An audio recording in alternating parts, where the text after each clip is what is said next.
इन दिनों न्यूज़पेपरों में एक खबर इस कदर फैल रही है जितनी भारत में अभी तक कोरोना भी नहीं फैली है। अर्थात कोरोना की जो खबर है वह लगभग पूरा भारत में बीते एक दो दिनों में इस कदर से फैलने लगी है जितना कि वास्तव में कोरोना दिखाई नहीं दे रही है। जाने ऐसी क्या समस्या आ गई कि बड़े राजनेताओं तथा बड़े बड़े जो न्यूज़ चैनल है उनके द्वारा सिर्फ यही खबर चलाई जा रही है कि किस प्रकार से चीन में जो है कोरोना एक बहुत बड़ी समस्या और जो पूर्व में कोरोना वायरस थी उनसे भी ज़्यादा ताकतवर स्वरूप में इस बार चीन में अपनी मौजूदगी दिखा रही है और यह भारत के लिए भी खतरनाक साबित होने वाली है। न जाने 48 घंटों के अंदर ऐसी क्या जो समस्या है वो आ गई है कि बड़े बड़े जो राजनेता है उनके द्वारा यह ट्वीट किया जा रहा है कि जो कोविड प्रोटोकॉल इमरजेंसी है वह लोगों को याद आने लगी है और अब तो कोरोना की राजनीतिक बुखार इस प्रकार से हावी होने लगी है कि भारत के स्वास्थ्य मंत्री के द्वारा यह राहुल गांधी को नोटिस जारी कर दी गई है कि वह यथाशीघ्र अपने जो भारत जोड़ो आंदोलन है उसको स्थगित करने की कष्ट करे। लेकिन उससे पहले हम लोग चर्चा करेंगे कि क्या 20 तारीख से पहले किसी भी प्रकार से कोरोना की खतरा भारत में मौजूद थी या नहीं। यहाँ पर हम लोग आपको स्वास्थ्य मंत्री के कुछ ट्विटर हैंडल और ट्विटर पर बीते 2-3 दिनों के अंतर्गत की गई जो पोस्ट है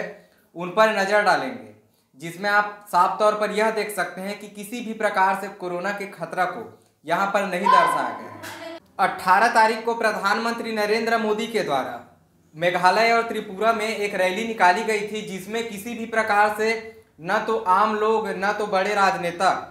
चाहे वो बड़े अधिकारी की ही बात क्यों न हो, किसी भी प्रकार से जो कोविड प्रोटोकॉल है उसको वहां पर फॉलो करते हुए नहीं देखा गया, न ही किसी राजनेता के द्वारा मास्क लगाते हुए देखा गया। लेकिन अचानक से स्वास्थ्य मंत्री मनसुख मंडाविया के द्वारा राहुल गांधी को एक चिट्ठी लिखी गई है, जिस चिट्ठी में उन्होंने इस बात का जिक्र किया गया है कि जो इमरजेंसी हेल्थ प्रोटोकॉल है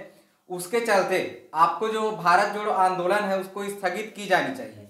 इस नोटिस पर आप एक नज़र अवश्य डालें, लेकिन इस पर हम लोग बाद में भी चर्चा करेंगे। कारण यह है कि राजस्थान के लगभग 3 सांसदों के द्वारा स्वास्थ्य मंत्रालय को यह नोटिस दिया गया कि राहुल गांधी के द्वारा जो भारत जोड़ो यात्रा चलाई जा रही है उससे जो कोरोना वायरस है उसका फैलने का जो डर है वह बना हुआ है, इसलिए यथाशीघ्र राहुल गांधी को यह नोटिस जारी की जाए जिससे राहुल गांधी जो है अपना भारत जोड़ो आंदोलन बंद कर दे। इस चिट्ठी में यह साफ तौर पर देखा जा सकता है कि इसमें यह कहा गया है कि पब्लिक हेल्थ इमरजेंसी को ध्यान में रखते हुए देश को कोरोना से बचाते हुए भारत जोड़ो यात्रा को स्थगित की जाए। और उसके बाद लिखते हैं कि माननीय सांसद सदस्यों के अनुरोध को ध्यान में रखते हुए उक्त बिंदुओं पर शीघ्र ही कार्रवाई की जाए। अगर आप ऊपर देखें तो तीनों सांसदों के नाम का जिक्र भी यहाँ पर किया गया है, जो कि क्रमशः कुछ इस प्रकार है। सबसे पहले जो सांसद है पीपी चौधरी, उसके बाद निहाल चंद और लास्ट में देवजी पटेल करके है,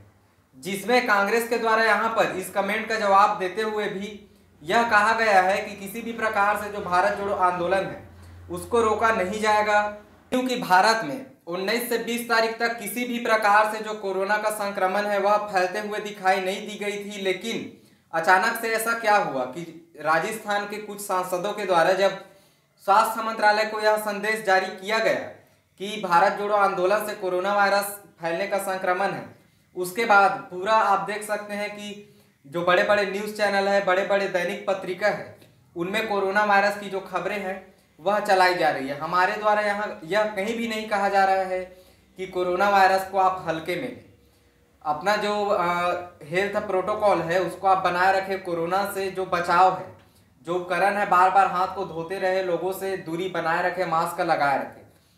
कोरोना को आप हल्के में लें, यह हमारा कहीं भी उद्देश्य नहीं है। हमारा उद्देश्य सिर्फ यही है कि क्या अचानक से कोरोना को इतना हावी बता देना, और वो भी किसी बीजेपी के सांसदों के द्वारा स्वास्थ्य मंत्रालय को नोटिस जारी करने के बाद। अब वही अगर हम लोग बात करें नरेंद्र मोदी जी के ट्विटर हैंडल की, तो उस पर यह जो है 3-4 दिन पहले किसी भी प्रकार से ट्वीट नहीं किया गया था और उनके द्वारा मेघालय और त्रिपुरा में एक रैली को संबोधित करते हुए देखा गया, जिसमें लगभग हजारों लोग मौजूद थे और किसी भी प्रकार से कोविड प्रोटोकॉल का जो फॉलो है नहीं किया गया था, न ही किसी अधिकारियों के द्वारा,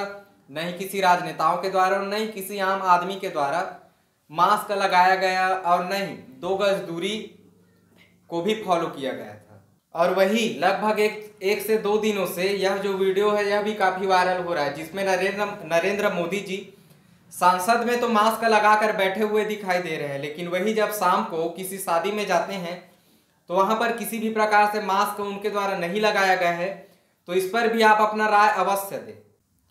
और इस बारे में न ही अभी तक ज्योतिरादित्य सिंधिया के द्वारा किसी भी प्रकार से ट्वीट किया गया था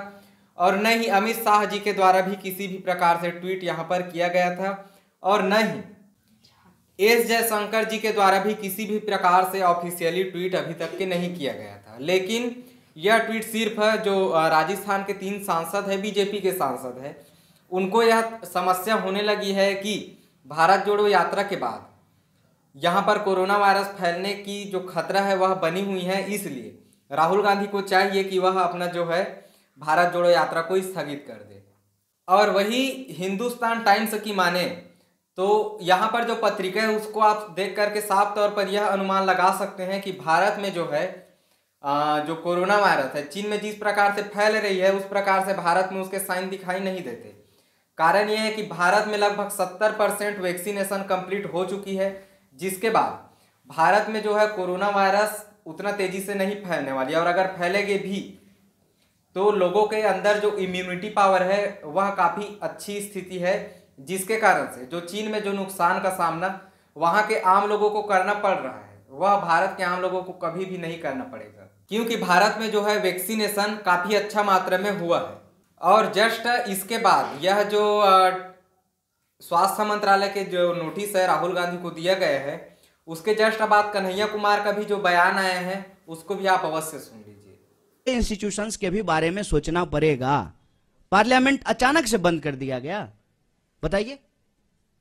अचानक कोविड हो गया और सुबह में कोविड हुआ और शाम में कोविड समाप्त हो गया। वही लोग जो मास्क लगा करके पार्लियामेंट में आए थे सुबह में, शाम में मास्क लगाना भूल गए।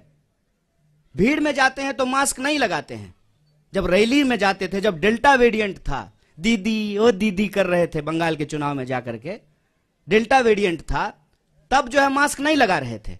और जब चीफ मिनिस्टर्स के साथ ऑनलाइन मीटिंग हो रही है, जूम कॉल हो रहा है, तब मास्क लगा लिए हैं। लोग को मूर्ख समझते हैं, बेवकूफ समझते हैं। चुनाव हम लड़ते हैं, चुनाव हम लड़ेंगे, लेकिन चुनाव के परिणाम के आधार पर यह कहना कि कांग्रेस पार्टी खत्म हो गई है तो देख।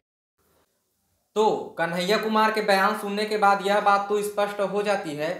कि चाहे बीजेपी के कार्यकर्ताओं के द्वारा या फिर बीजेपी के मंत्रियों के द्वारा या फिर जो मंत्रालय है स्वास्थ्य मंत्रालय उसके द्वारा किसी भी प्रकार से अगर भारत जोड़ो आंदोलन पर रोक लगाई जाती है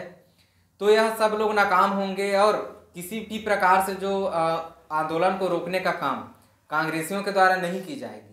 अब आखिरी में बात यह आती है कि क्या फिर से लॉकडाउन लगाई जाएगी और क्या गुजरात के कुछ अमीर जो व्यापारी है, जो बड़े व्यापारी है, वह फिर से दुनिया के सबसे number 1 richest person of the world बन जाएंगे? क्या फिर से जो आम जनता है उन लोगों में बेरोजगारी, भूखमरी की समस्याएं देखने को मिलेगी? क्योंकि लॉकडाउन के बाद जो नुकसान है वह प्रायः जो छोटे व्यापारी है, लघु उद्यमी है, उन लोगों को देखने को मिलती है, न कि किसी अमीर जो बड़े व्यापारी है, जो बड़े राजनेता है, उन लोगों में किसी भी प्रकार से जो दबाव है कोरोना प्रोटोकॉल के बाद दिखाई नहीं देने वाली। तो आप सब इस पर क्या कहना चाहेंगे? अपना राय कमेंट सेक्शन में अवश्य दें। अगर वीडियो आपको अच्छा और इन्फॉर्मेटिव लगा तो लाइक और शेयर जरूर कीजिएगा। धन्यवाद।